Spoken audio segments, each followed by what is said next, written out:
Brought to you by Global St. Angelo's Venture Funding.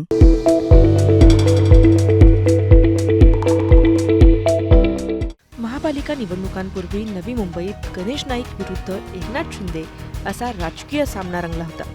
निवडणूक निकालानंतर हा वाद संपेल असं वाटत असतानाच आता हा वाद पुन्हा एकदा पेटण्याची शक्यता आहे.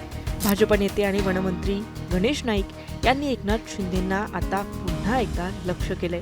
किल्ले कोणाचे नाहीत आणि भारतीय जनता पक्षाने आता परवानगी दिली ना ते ह्यांचे नामनिशाण साफ करून टाकावं हे मी आजपर्यंत बोलतो. पण काय आम्ही भारतीय जनता पक्ष शिस्तीचा पक्ष आहे म्हणून आम्ही ते आदेश मानतो.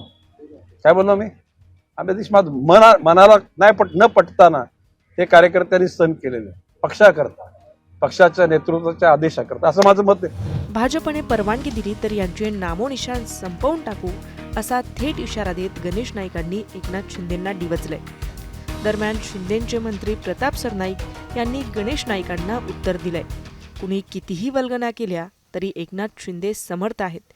ठाणे हा शिवसेनेचा बालेकिल्ला आहे. एकनाथ शिंदे आणि श्रीकांत शिंदे यांनी तो भक्कम केला आहे. बोलणं सोपं असतं, मात्र शिंदेंनी विधानसभा निवडणूक नगरपरिषद निवडणुकीमध्ये करून दाखवलं. शिवसेना राज्यात नंबर 2चा पक्ष आहे असंही परिवहन मंत्री प्रताप सरनाईक म्हणाले आहेत.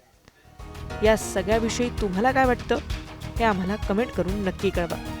मुंबई तक ब्युरो रिपोर्ट, ठाणे.